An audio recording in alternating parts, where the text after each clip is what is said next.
Jennie Kim is currently pulling off the ultimate corporate heist in modern entertainment. While fans fork over hundreds of dollars for stadium seats, viral clips reveal a completely different reality. The internet is having a massive meltdown over her energy levels, and the receipts are getting messy.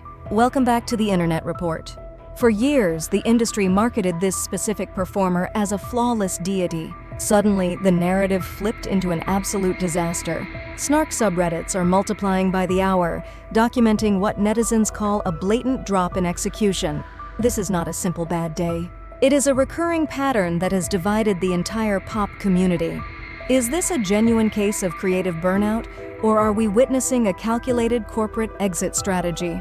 The math simply does not add up, and the audience feels entirely insulted.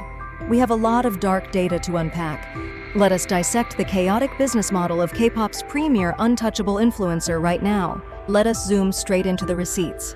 A highly upvoted thread on a prominent K-pop Snark forum recently caught massive traction. The metrics do not lie.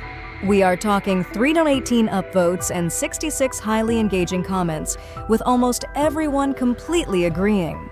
The post explicitly calls the performer painfully average across every single core artistic category. Netizens are flooding the comment section to point out a consistent lack of stamina on stage.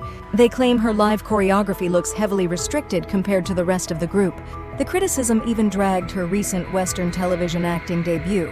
Commenters are calling the performance mid, awkward, and completely lacking in genuine charm.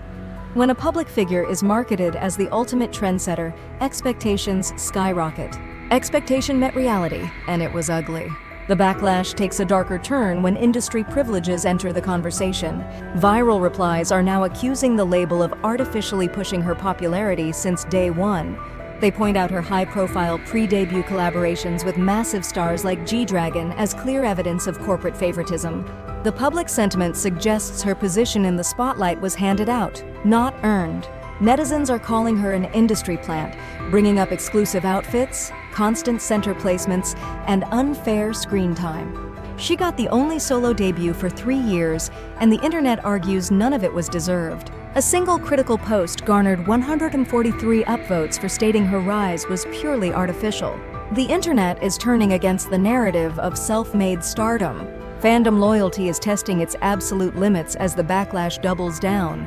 However, looking at the broader picture reveals a massive double standard across the industry. Devoted defenders are fighting back by bringing up rival groups like Twice. They argue that when other idols deliver low-energy stages, the community goes completely blind. Essays are written to protect them, yet this specific performer gets dragged for months. The sudden switch-up suggests that online outrage is highly selective. People only care about stage presence when it involves an artist they already dislike.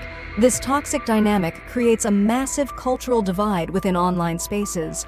Every critique feels like treason to the fans, while anti-fans act like a mediocrity mafia. The continuous cycle of selective rage bait is completely out of touch with reality. The plot thickens significantly when we track the timeline of her live performances. Back in 2017, the performer was undeniably killing the choreography. She synced perfectly with her peers, leaving no room for negative speculation. The massive shift allegedly began around 2018, according to viral compilation videos. That was the precise moment the lazy allegations transformed into a permanent brand identity. The internet began documenting a recurring pattern of disengagement across multiple global tours. One isolated bad day is completely understandable for any working human. A consistent pattern across a multi-year career looks more like a deliberate professional choice. The audience feels entirely insulted when ticket prices are at an all-time high. Let us address the most common defense used to shield the artist from accountability. The fandom continuously blames chronic ankle injuries and unexpected technical difficulties. Yet, internet detectives immediately produced receipts to completely dismantle this narrative. Viral clips show the artist jumping with vibrant energy at exclusive afterparties. The very next day, she appears entirely detached on the stadium concert stage. This glaring cognitive dissonance makes the medical excuses look highly convenient. Netizens are joking that the injury possesses an on and off switch. Other professional idols push through malfunctioning gear to deliver a flawless show.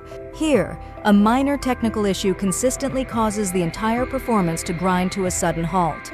This brings us to a critical open loop regarding her true long-term intentions. Rumors are circulating that the artist is simply checked out of the group format. During a 2023 podcast appearance with Dua Lipa, she openly admitted to constantly hurting herself on stage. She claimed her intensive training days never taught her how to stay safe while dancing. While some view this as a raw confession, critics see a highly polished excuse. The underlying tension suggests the group dynamic has become secondary to her solo aspirations. When solo stages radiate intense energy while group numbers deflate, the priority becomes obvious. The corporate contract limitations remain completely hidden behind closed doors. We must also analyze the rising backlash surrounding recent festival headlining slots. Online debates erupted after a major European performance clip started circulating. Netizens instantly accused the singer of heavy lip-syncing during critical vocal sections. The criticism quickly expanded into her bold, lingerie-inspired stage fashion choices. While dedicated supporters call it a confident aesthetic, critics view it as minimal effort. They argue a massive festival headliner should offer real musical substance, not just a runway look. The community is deeply split between praising her visual brand and slamming her musical delivery. The internet is officially fatigued by influencers who prioritize aesthetics over actual talent. Interestingly, this massive wave of negativity has not stopped her commercial success. The personal branding strategy is operating like an infinite money glitch. The less effort she displays on stage, the more luxury endorsements she secures. She has successfully generated an unmatched aura of mystique by being highly selective. She actively rejects minor projects, keeping the public constantly begging for more. Her visual identity is distinctly darker and cooler than her group members. This specific aesthetic makes her the ultimate human Chanel ambassador in the eyes of corporate executives. She perfectly embodies an expensive, high-end attitude that completely disregards public opinion. The marketplace is proving that massive clout easily triumphs over raw execution.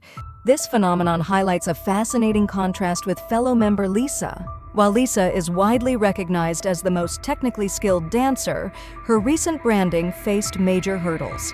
Her aggressive alter ego concept received significant pushback for feeling forced. Meanwhile, Jennie's effortless cool girl persona continues to dominate global fashion charts. The corporate world clearly values an established luxury archetype over performance stamina. This realization is causing a massive shift in how audiences perceive pop stardom. Talent alone is no longer the defining metric for reaching the absolute top. The strategic combination of high fashion and calculated scarcity creates an unbreakable shield against cancellations. Ultimately, the reality of the situation completely avoids a simple black and white explanation. The extreme hatred found in Snark subreddits is undeniably unhinged. Anonymous users are dropping toxic comments about cosmetic surgeries and physical appearances. They are treating a real human being like an absolute zero based on edited clips. Yet, completely shielding a multimillionaire from valid criticism is equally ridiculous. Consumers have every right to demand a professional standard when spending their hard-earned money. The artist is clearly navigating a complex transition out of the traditional K-pop machine. The traditional expectations of idol culture are officially dying. Stardom in the modern era is entirely about maintaining the illusion of luxury. The toxic nature of modern fandoms makes a healthy middle ground completely impossible. Netizens are either worshipping these figures blindly or destroying them with pure malice. We saw the exact same unhinged behavior with the Melanie Martinez and Ariana Grande situations.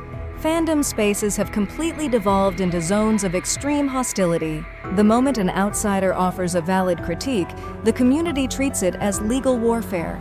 People urgently need to step away from the screens and touch some grass. The toxic investment in the personal lives of celebrities is bordering on a collective delusion. Pop stars are not perfect deities, nor are they malicious villains.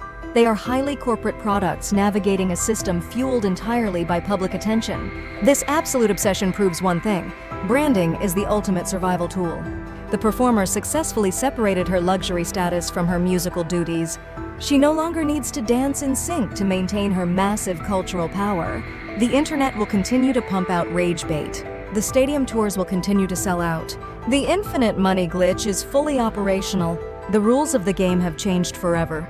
Does modern pop stardom require actual performance talent, or has it simply become a high-end marketing illusion? Share your thoughts below. Until next time.